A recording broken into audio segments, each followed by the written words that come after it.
Spin-off Pulang Bersama. Brianna memapah Albert dan membantunya duduk di kursi tunggu lobi showroom mobil. Hanya ada beberapa montir dan juga satpam yang tugas malam. Maaf, ya, gara-gara aku maksa Om datang ke sini, malah kena musibah.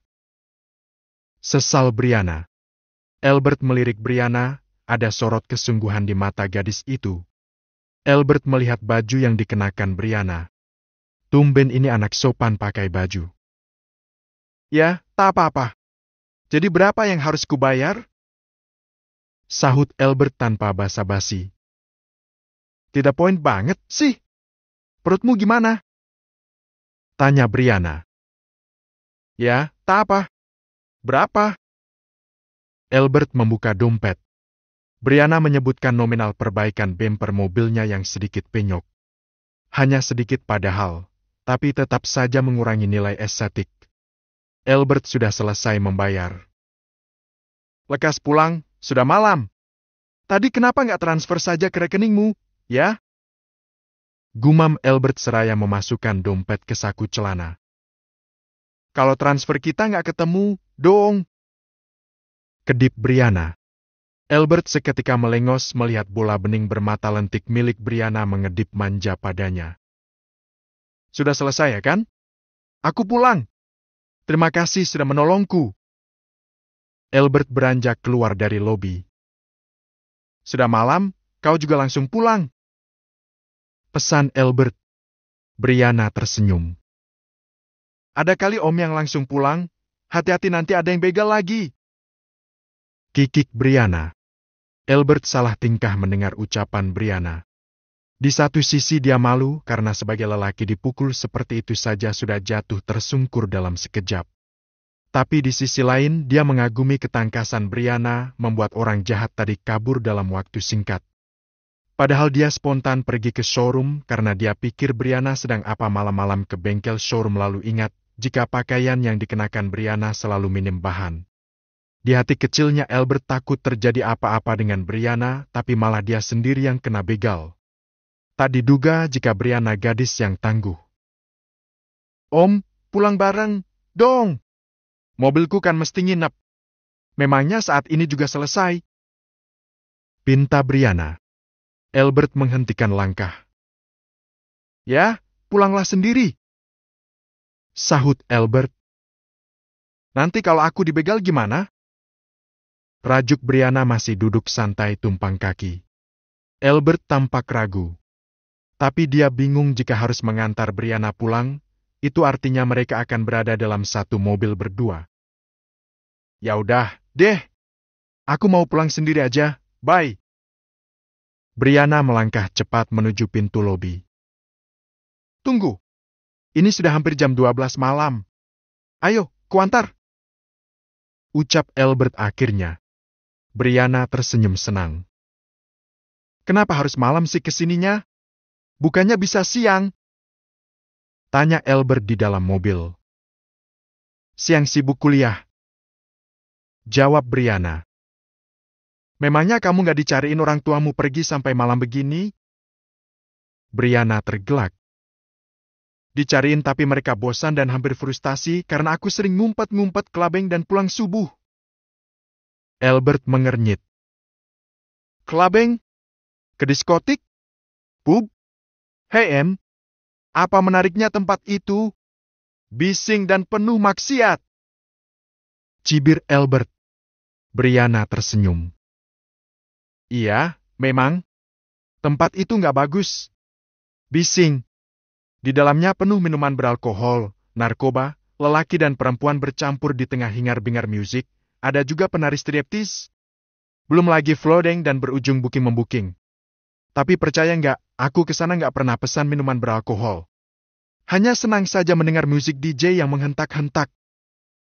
Tutur Brianna kalem seraya bersandar santai di jok mobil. Albert mengernyit. Dia tahu apa yang diucapkan Brianna hanya dari film yang dia tonton. Sekalipun Albert belum pernah memasuki tempat hiburan malam seperti itu. Knowledge Center dan museum lebih menarik untuk dikunjungi. Om, maaf ya aku sudah begal kartu hitammu. Aku ganti uangnya tapi nyicil, Ya, ujar Brianna. Tidak usah, jawab Albert spontan. Banyak, loh. 250 juta. Anehnya kenapa Om gak laporin aku ke polisi karena udah ngerampok kartu hitammu? Aku tidak merasa dirampok. Brianna mesem kecil. Aku sudah merampok uangmu, tapi Om gak masalah. Kalau misalkan aku mau rampok hati Om boleh, nggak? Seketika Albert mengerem mendadak. Untung saja keduanya memakai seatbelt. Ya, ampun. Anak jalanan jam segini masih keluyuran. Kasihan. Albert segera membuka pintu mobil. Kamu nggak apa-apa? Tanya Albert pada dua anak kecil yang terjatuh karena terkejut mendengar klakson panjang mobil Albert saat mereka menyeberang jalan. Nggak apa-apa, Om. Sahut kedua anak kecil berusia 9 tahun itu. Sini. Lambai Albert seraya mengeluarkan dompet. Ini buat kalian. Belilah makanan hangat lalu pulang. Jangan keluyuran terus, ini sudah tengah malam. Albert mengeluarkan 2 lembar uang berwarna merah dan menyodorkannya pada 2 anak jalanan yang berdiri di depan jendela mobilnya. Kedua anak itu bengong. Buat kami? Tanya salah satu anak. Albert mengangguk. Ambillah. Kedua anak itu mengambil uang di tangan Albert dan mengucapkan terima kasih dengan sorot mata haru. Terima kasih, Om. Lancar selalu rezekinya.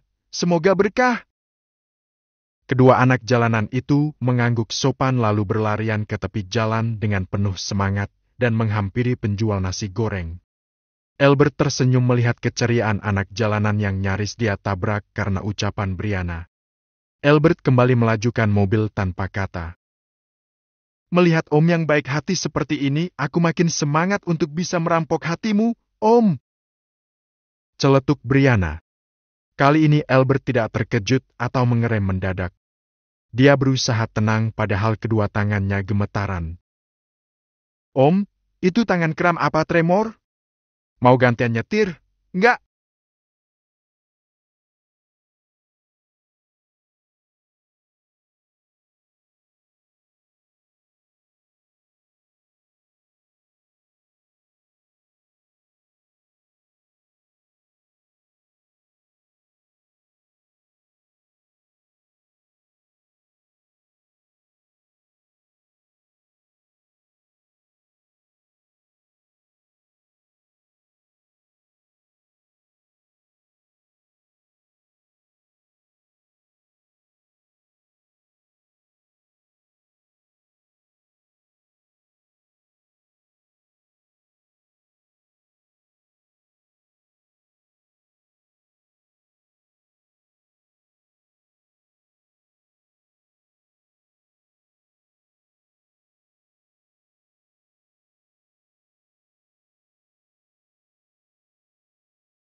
Chang melajukan mobil karena tak tahan dengan ocehan Brianna yang semakin membuatnya gugup.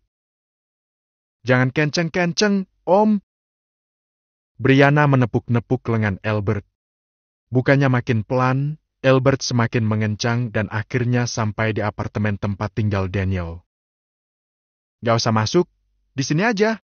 Kakakku pasti sudah tidur." "Baik, Om. Tengkis alot sudah mengantarku." Kedip Brianna di jendela mobil lalu melambai dan melenggang masuk lobi apartemen. Albert menenggak minuman di botol hingga tandas.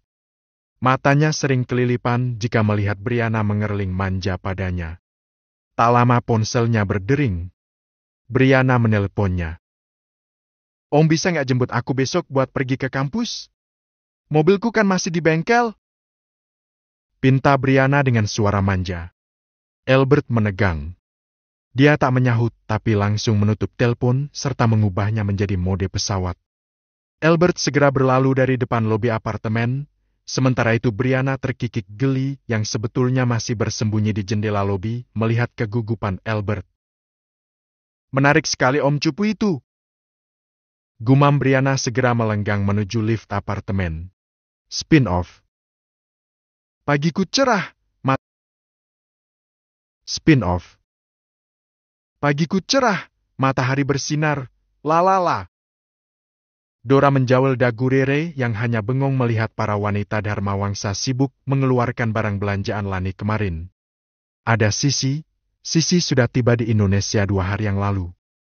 Para wanita Dharma Wangsa sedang sibuk menata satu kamar kosong untuk kamar bayinya Rere. "Aku saja lama banget bisa hamilnya setelah Maret. Itu Lian jago banget main badmintonnya, ya? Langsung tokcer." Cetus Sisi dengan nyengir lebar pada Rere. Padahal dia super sibuk. Tapi kok sempet-sempetnya bikin anak? Mau heran tapi itu Lian. Timpal ke Inara tergelak geli. "Ya bikin mah di mana aja bisa, Kai. Memang dari kecil itu anak gak bisa diem. Untung aja udah gede gak bisa diemnya hanya sama satu perempuan. Berabe urusan Andelian gak bisa betah dengan satu perempuan. Pusing-pusing deh tuh Mama Net-Net dan Papa angsanya Sisi." Tukas Sharon seraya mematut-matut aneka jenis kids wallpaper. Dora naik ke tempat tidur dan tengkurap di sebelah Rere yang sedang terharu melihat betapa kompak keluarga suaminya. "Seneng kan tinggal di sini, Rama?" ujar Dora. Rere tersenyum dan mengangguk. "Kamu ngidam apa, Re? Bilang aja sama kita-kita, jangan sungkan," ujar Saskia. "Papa angsa apa nggak ngidam lagi?" kikik Sisi. "Jangan, deh. Sean mode rusuh kalau ngidam. Semua orang dibuat repot kalau beliau ngidam." Sharon menepuk dahi dan menggeleng tak sanggup. "Tahu nggak Mama ngidam apa saat hamil Lian?" tanya Dora pada Rere. Rere menggeleng. "Tiap hari ngidam makan belut sama ikan lele. Alhasil yang keluar anaknya rusuh banget. Mau tahu cerita Lian kecil, enggak? Sumpah, dia lagi kecil bikin pusing, pening dan ngelus dada tiap detik. Gak bisa diemnya lagi tidur doang." Dora curhat. Rere lagi-lagi tersenyum. Dia menyukai wajah Isadora yang mungil menggemaskan. Sikapnya juga masih manja, tapi gesit mengurus kedua bayi kembarnya. Saat semua orang sedang sibuk menata kamar untuk bayi Rere, ponsel Rere berdering. Welly menelponnya. "Maaf, aku keluar sebentar. Adikku telepon, Kak." Pamit Rere. Dora mengangguk. Dia bergulingan di atas kasur karena senang dengan rumah papanya yang ramai. Tak berapa lama Rere masuk, tapi kini ditemani Lian. "Hai, ladies. Sementara kalian sibuk, apa boleh aku bawa Rere keluar? Papa kasih izin libur hari ini. Kuliah libur, syuting libur, ke kantor juga libur. Mau me time dengan istriku. Kasihan, sejak dinobatkan jadi penghuni baru rumah ini, aku masih saja sibuk." Lian mengedip pada semua wanita yang ada di kamar. "Ya, sana bawa Rere kemana saja kau mau. Tapi nanti malam Papa Permana mau ke Hong Kong, kalian pulang sore hari, ya?" sahut wanita. Lian mengedip tampan pada semua lalu merengkuh kedua bahu Rere. Hari ini Lian ingin mengajak Rere pergi makan berdua saja, lalu membeli beberapa baju bayi-bayi yang lucu. Apa kamu nggak lihat di kamar penuh sesak dengan baju bayi? Ucap Rere. Itu kan bentuk kasih sayang mamaku dan yang lainnya. Sekarang, aku mau pilih sendiri model dan warna baju untuk jagoan pertamaku yang sebentar lagi akan launching. Lian tersenyum di belakang kemudi. Rere sigap meraih paper bag di jok belakang lalu memakai cardigan lebar, shawl, kacamata serta topi bercaping agak lebar. Lepas semua itu. Jadilah dirimu sendiri saat bersamaku. Titah Lian. Nanti banyak penggemarmu. Kasian juga Elena, kalian belum klarifikasi kalau sudah bubar, kan? Lalu tiba-tiba Arthur Lena kedapatan berjalan berdua saja dengan perempuan hamil. Gosip akan menyebar secepat cahaya. Rere beralasan. Lian mendesah. Semua gosip yang dikhawatirkan Rere pasti akan merebak luas. Kalau begitu, kita ke apartemen Kak Daniel saja. Ya, ada Elena di sana. Kita ajak ke rumah. Biar nanti malam saat Papa terbang ke Hong Kong kita bisa mengantarnya sama-sama. Rere tampak antusias. Iya, ke sana saja. Aku mau ketemu El. Rere tampak senang. Nih, pakai topi kacamata dan masker. Di apartemen pasti ada banyak orang yang kenal kamu, kan? Pakailah, daripada nanti tahu-tahu fotomu dan aku ada di seluruh media sosial.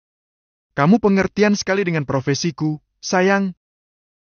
Lian mengecup pucuk kepala Rere, lalu mengenakan semua atribut yang diberikan Rere. Apartemen Daniel. Lian dan Rere menekan bel unit apartemen Daniel. Kebetulan yang membuka pintu adalah Elena. El? Bisik Rere. Elena masih diam menatap Rere dan Lian tapi lalu memeluk Rere erat, masih di ambang pintu. Lian setia menunggui kedua kakak beradik itu berpelukan agak lama di ambang pintu. Masuklah! Ucap Elena pelan. Daniel muncul lalu menyambut mereka dengan wajah sangat ramah. Tadinya aku mau ajak jalan Rere, tapi aku dan Elena belum klarifikasi jika hubungan kami selesai. Ucap Lian.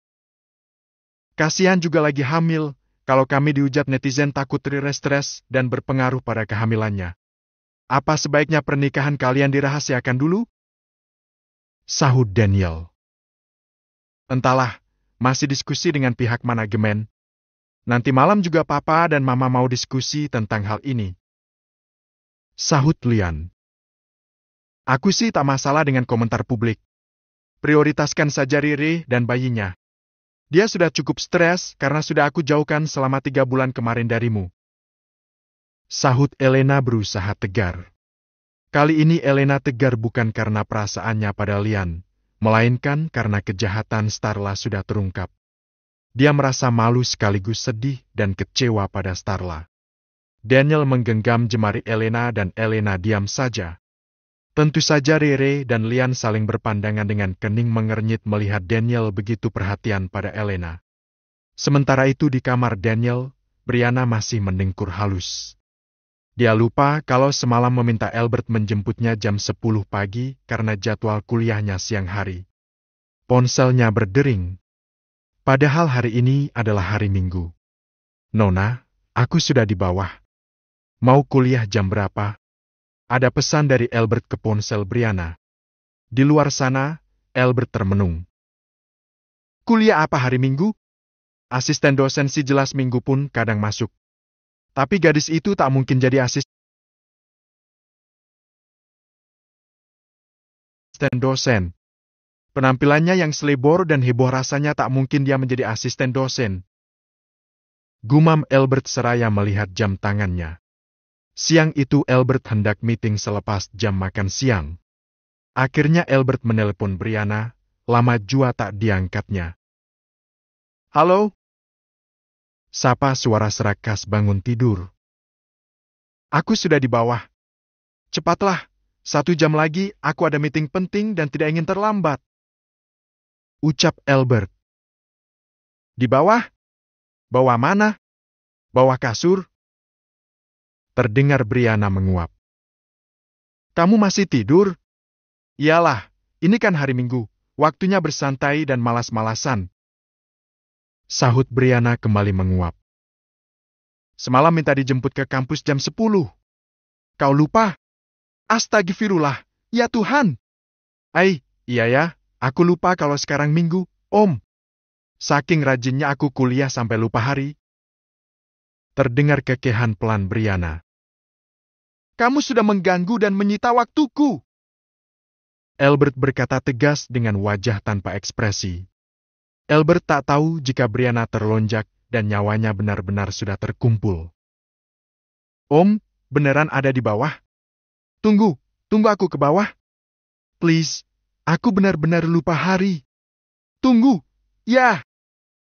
Brianna melesat keluar kamar masih dengan piyama kusut dan rambut kusut. Dia berlari dan tidak peduli dengan kedatangan Rere dan Lian. Gawat kalau si Om Cupu marah.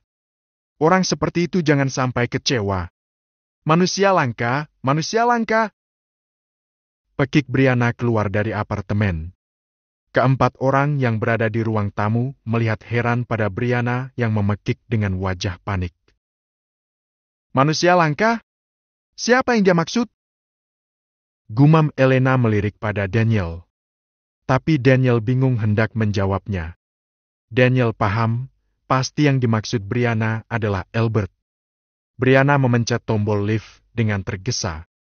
Dia masuk lift seraya mengubah panggilan menjadi panggilan video. Lihat, aku sudah di lift. Lambai Brianna. Albert mengernyit, tapi saat dia hendak bicara, Brianna mematikan panggilan. Gadis aneh. Gerutu Albert. 2 menit Albert melihat Brianna berlari menghampiri dan mengetuk kaca jendela mobil Albert. Albert membuka kaca jendela. Kamu mau ke kampus pakai piyama? Brianna memohon dengan sangat. Aku libur, Om. Sorry banget. Brianna tampak menyesal. Om jangan marah, ya. Sesal Brianna. Albert menghela napas pasrah. Mau bagaimana lagi? Ya. Hanya itu jawaban Albert. Jawabannya singkat banget. Terus harus kujawab tidak? Minggir, aku mau tutup jendela. Tepis Albert. Jangan galak-galak apa Om. Demi apa aku menahan malu terbirit-birit ke bawah hanya buat minta maaf? Rajuk Brianna. Demi apa kamu mengerjai aku? Tukas Albert. Aku nggak ngerjain. Memang aku lupa kalau hari ini hari Minggu. Mohon Brianna. Ya sudah, sana kembali masuk apartemenmu. Aku sudah hampir telat. Albert menaikkan kaca mobil. Dan jangan panggil aku Om. Lah, masa mau dipanggil Tante? Brianna mencegah Albert menekan tombol untuk menutup kaca jendela mobil. Panggil yang lebih masuk akal dari panggilan Om. Memang aku sudah kelihatan Om. Ya abisan kelihatan tua, Om. Lihat aja penampilannya old pakai binjit, alias jadul. Kikik Brianna. Albert sedikit terpengaruh dengan ucapan Brianna, tapi dia tetap stay cool. Aku nggak suka dengan panggilan Om. Albert bersikukuh. Terus aku harus manggil apa? Mas? Kakak? Atau sayang aja gitu biar lebih mesra? Kerling Brianna. Albert secepat kilat menekan tombol menutup jendela dengan wajah suram. Brianna menggigit bibir bawahnya saat melihat mobil Albert melaju meninggalkan pelataran lobi apartemen. Demi apa kamu kelayapan pakai piyama? Ngelindur? Terus ngapain mohon-mohon sama cowok? Hello? Seorang Brianna bisa begitu peduli mohon-mohon minta maaf? Apa yang sudah kamu lakukan padanya? Merampok dia lagi? Tiba-tiba suara Valawi berada di belakang Brianna. Brianna nyengir seraya terkekeh. Kamu ngapain kesini? Numpang lewat doang. Valawi kembali berjalan menuju gedung yang bersebelahan dengan apartemen Daniel. Gedung itu adalah mall besar dan satu developer dengan apartemen. Gak jelas, sahut Brianna berlari kembali menuju lift. Demi apa juga aku heboh begini, ya? Terus kenapa si Om Cupu itu nggak pernah bisa ramah sih sama aku? Sepertinya aku harus jujur sama Kak Daniel dan meminta bantuannya untuk mengganti uang manusia langka itu tanpa cicilan ataupun bunga. Gumam Brianna sepanjang berada di dalam lift. Tak peduli dengan dua orang yang meliriknya dengan tatapan aneh. Kamar VIP rumah sakit. Nawang yang sudah lebih baikan kondisinya membantu Alex makan. Nawang sudah bisa berjalan-jalan sendiri meski luka-luka di tubuhnya masih belum pulih. Dia menyuapi Alex dengan sabar. Starla sudah masuk, Bui, kata Nawang. Wajah Alex sebagian masih ditutup perban, tapi matanya tampak sangat lega. Nawang menyuapi Alex dengan telaten. Memang kamu sudah nggak sakit? Tanya Alex masih dengan suara yang kurang jelas. Sakit sedikit, tapi aku sudah kuat bergerak. Siapa yang akan menyuapimu sepagi ini? Kamu tak pernah mau disuapi suster? Jawab Nawang tampak perhatian dan prihatin melihat kondisi Alex. Alex tampak sedikit rikuh mendapat perhatian dari Nawang, gadis dengan penampilan maskulin. Nawang yang dulu tampak ringkih serta memakai rok panjang lebar kemana-mana kini berubah menjadi gadis tangguh dan tampak maskulin. Alex menyukai karakter dan visual Nawang. Dasar cewek badas, masih banyak luka dan jalan pincang saja tetap maksain.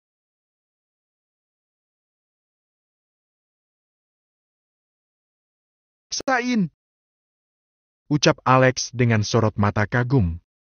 Ada yang berdesir lembut di hati Nawang melihat sorot mata Alex yang sedikit berbeda. Keduanya saling menatap, hanya beberapa detik saja dan mereka dikagetkan oleh ketukan pelan di pintu kamar. Muncul Suzana, Lanita dan Danisha. Ketiga generasi setengah sepuh itu membawa banyak makanan untuk Nawang dan Alex. Suzana memicing melihat Nawang yang sejak kemarin memaksa bangun dan kini dia tampak menyuapi Alex. Apa hanya perasaanku saja, ya? Sepertinya akan ada romansa yang tercipta di antara Nawang dan Alex. Baguslah kalau memang seperti itu. Nawang dan Alex pasangan yang cocok. Keduanya kompak dan saling memperhatikan. Mereka pun menyukai pekerjaannya sebagai salah seorang terdekat keluarga Dharma Wangsa yang bisa diandalkan. Aku sudah semakin tua, tak sia-sia selama ini aku melatih Nawang. Suzana membatin panjang lebar dengan perasaan tenang. Sementara itu, Lanita sibuk memapah Nawang untuk kembali tidur di atas kasurnya. Sean memang sengaja menempatkan mereka dalam satu kamar VIP. Nakal amat ini gadis satu. Kubilang kami akan kesini tiap pagi dan membawakan kalian makanan.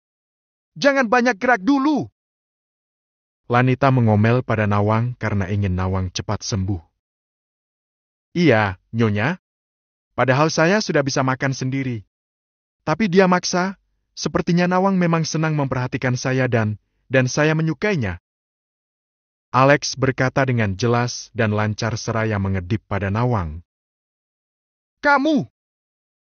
Desis Nawang. Kenapa jelas gitu ngomongnya?